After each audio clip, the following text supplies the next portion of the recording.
Week 7, Day 5, Leviticus 11 through 13. Ceremonially clean and unclean animals. Then the Lord said to Moses and Aaron, "Give the following instructions to all the people of Israel. Of all the land animals, these are the ones you may use for food. You may only eat any animal that has completely split hooves and chews the cud. You may not, however, eat the following animals: that have split hooves or that chew the cud, but not both. The camel chews the cud but does not have split hooves, so it is ceremonially unclean for you. The hyrax chews the cud but does not have split hooves, so it is unclean. The hare chews the cud but does not have split hooves, so it is unclean. The pig has evenly split hooves but does not chew the cud, so it is unclean. You may not eat the meat of these animals or even touch their carcasses. They are ceremonially unclean for you. Of all the marine animals, these are the ones you may use for food.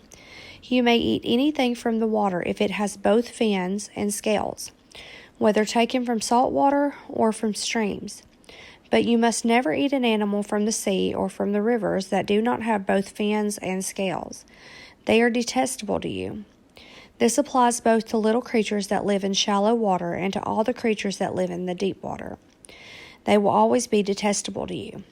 You must never eat their meat or even touch their dead bodies.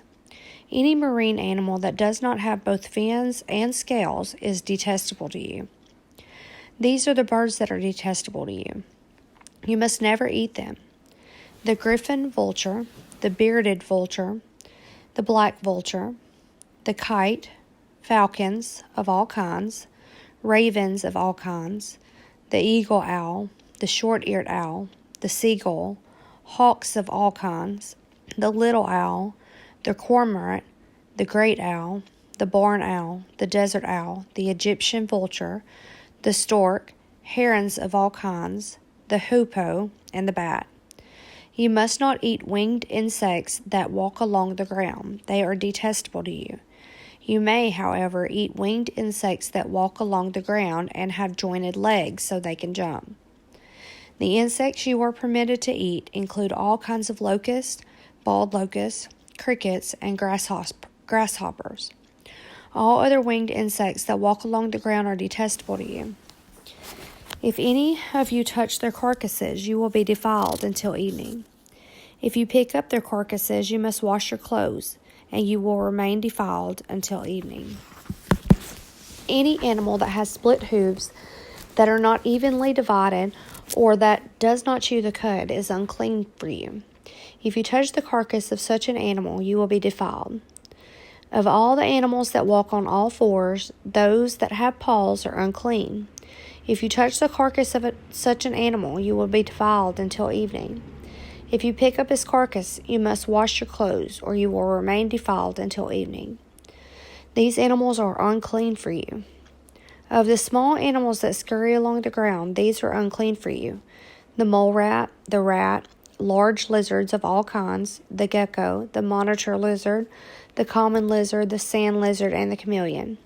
All of these animals are unclean for you. If any of you touch the dead body of an animal, you will be defiled until evening. If such an animal dies and falls on something, that object will be unclean. This is true whether the object is made of wood, cloth, leather, or burlap. Whatever its use, you must dip it in water, and it will remain defiled until evening.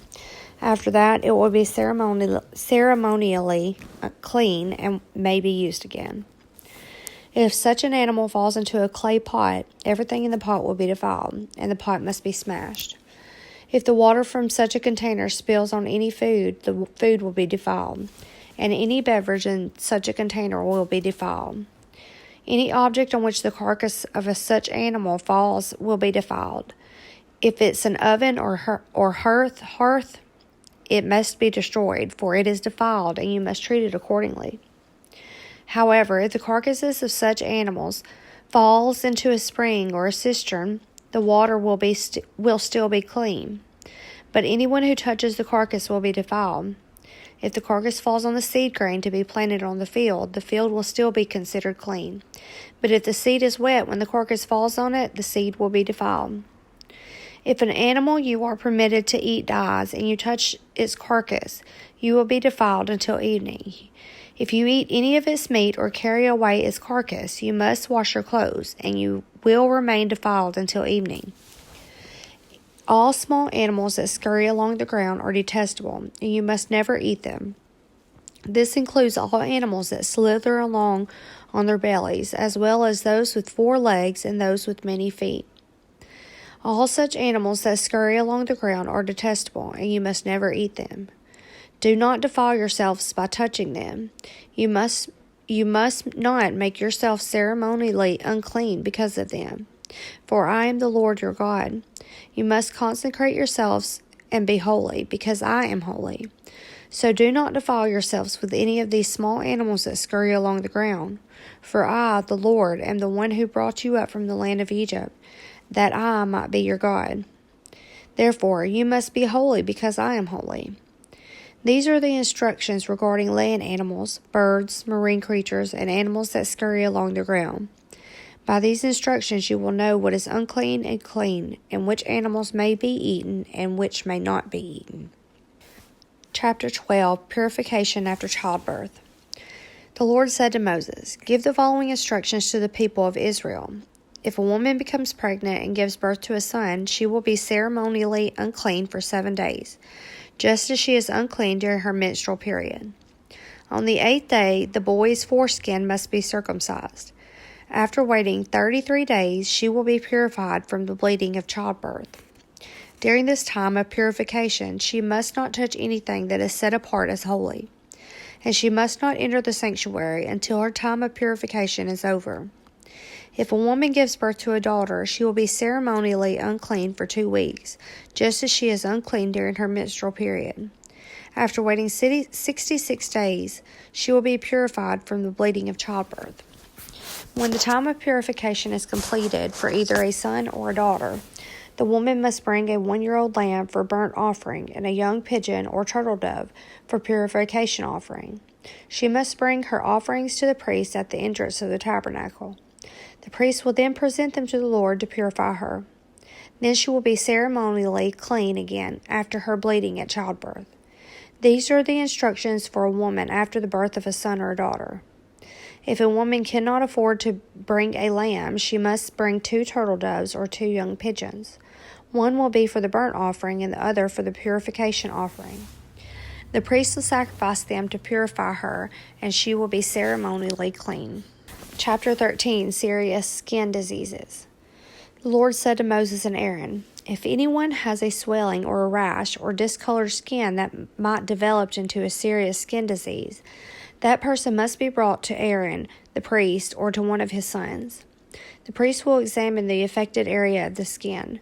If the hair in the affected area has turned white and the problem appears to be more than deep skin, it is a serious skin disease, and the priest who examines it must pronounce the person ceremonially unclean. But if the affected area of the skin is only a white discoloration and does not appear to be more than skin deep, and if the hair on the spot has not turned white, the priest will quarantine the person for 7 days. On the 7th day, the priest will make another examination. If he finds the affected area has not changed and the problem has not spread on the skin, the priest will quarantine the person for 7 more days. On the 7th day, the priest will make another examination. If he finds the affected area has faded and has not spread, the priest will pronounce the person ceremonially clean. It was only a rash. The person's clothing must be washed, and the person will be ceremonially clean. But if the rash continues to spread over the person after the person has been examined by the priest and has been pronounced clean, the infected person must return to be examined again. If the priest finds that the rash has spread, he must pronounce the person ceremonially unclean, for it is indeed a skin disease. Anyone who develops a serious skin disease must go to the priest for an examination. If the priest finds a white swelling on the skin and some hair on the spot has turned white and there is an open sore in the infected area, it is a chronic skin disease, and the priest must pronounce the person ceremonially unclean. In such cases, the person need not be quarantined, for it is obvious that the skin is defiled by the disease. Now, suppose the disease has spread all over the person's skin, covering the body from head to foot. When the priest examines the infected person and finds that the disease covers the entire body, he will pronounce the person ceremonially clean. Since the skin has turned completely white, the person is clean. But if any open sores appear, the infected person will be pronounced ceremonially unclean. The priest must make this pronouncement as soon as he sees an open sore, since open sores indicate the presence of a skin disease. However, if the open sores heal and turn white like the rest of the skin, the person must return to the priest for another examination. If the affected areas have indeed turned white, the priest will then pronounce the person ceremonially clean by declaring, "You are clean." If anyone has a boil on the skin that has started to heal, but a white swelling or reddish white spot develops in its place, that person must go to the priest to be examined. If the priest examines it and finds it to be more than a skin deep, and if the hair in the affected area has turned white, the priest must pronounce the person ceremonially unclean. The boil has become a serious skin disease. But if the priest finds no white hair on the affected area and the problem appears to be no more than skin deep and has faded, the priest must quarantine the person for 7 days. If during that time the affected area spreads on the skin, the priest must pronounce the person ceremonially unclean, because it is a serious disease. But if the area grows no larger and does not spread, it is merely the scar from the boil, and the priest will pronounce the person ceremonially clean. If anyone has suffered a burn on the skin and the burned area changes color, becomes either reddish white or shiny white, the priest must examine it. If he finds that the hair in the affected area has turned white and the problem appears to be more than skin deep, a skin disease has broken out in the burn. The priest must then pronounce the person ceremonially unclean, for it is clearly a serious skin disease. But if the priest finds no white hair on the affected area and the problem appears to be no more than skin deep and has faded, the priest must quarantine the infected person for 7 days. On the 7th day, the priest must examine the person again. If the affected area has spread on the skin, the priest must pronounce that person ceremonially unclean, for it is clearly a serious skin disease. But if the affected area has not changed or spread on the skin and has faded, it is simply swelling from the burn. If the priest will then pronounce the person ceremonially clean, for it is only a scar from the burn. If anyone, either a man or a woman, has a sore on the head or chin, the priest must examine it. If he finds it to be more than skin deep and has a fine yellow hair on it, the priest must pronounce the person ceremonially unclean. It is a scabby sore of the head or chin. If the priest examines the scabby sore and finds that it is only skin deep, but there is no black hair on it, he must quarantine the person for 7 days. On the 7th day, the priest must examine the sore again. If he finds that the scabby sore has not spread and there is no yellow hair on it, and it appears to be only skin deep, the person must shave off all hair except the hair on the affected area. Then the priest must quarantine the person for another 7 days. On the 7th day, he will examine the sore again. If the sore has not spread and appears to be no more than skin deep, the priest will pronounce the person ceremonially clean. The person's clothing must be washed and the person will be ceremonially clean.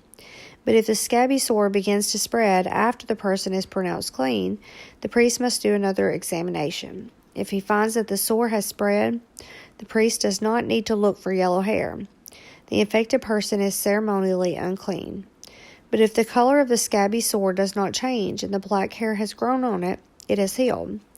The priest will then pronounce the person ceremonially clean.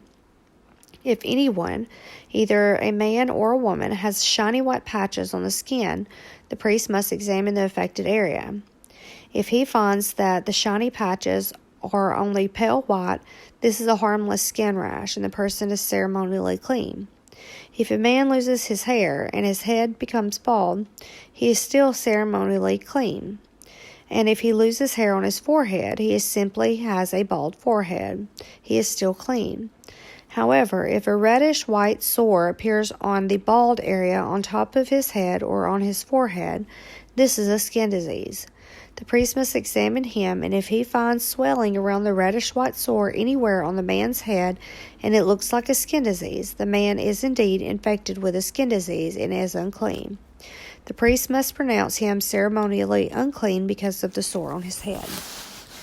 Those who suffer from a serious skin disease must tear their clothing and leave their hair uncombed.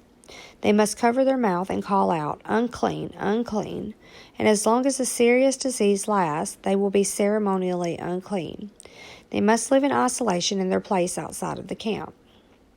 Treatment of contaminated clothing. Now, suppose mildew contaminates some woolen or linen clothing, woolen or linen fabric, the hide of an animal, or anything made of leather.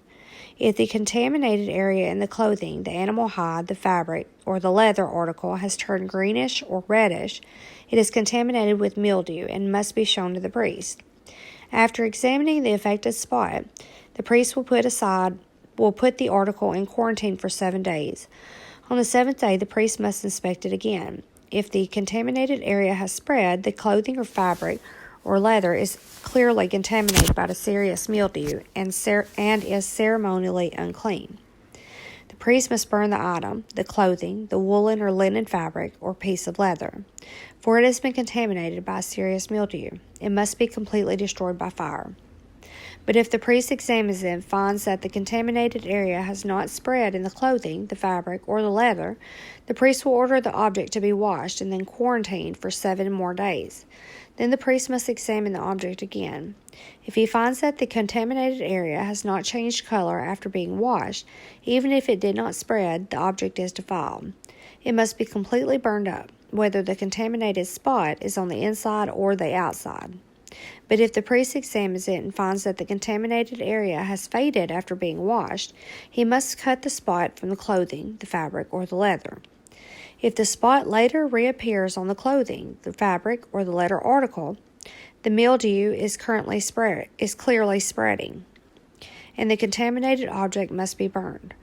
But if the spot disappears from the clothing, the fabric, or the leather article after it has been washed, it must be washed again. Then it will be ceremonially clean.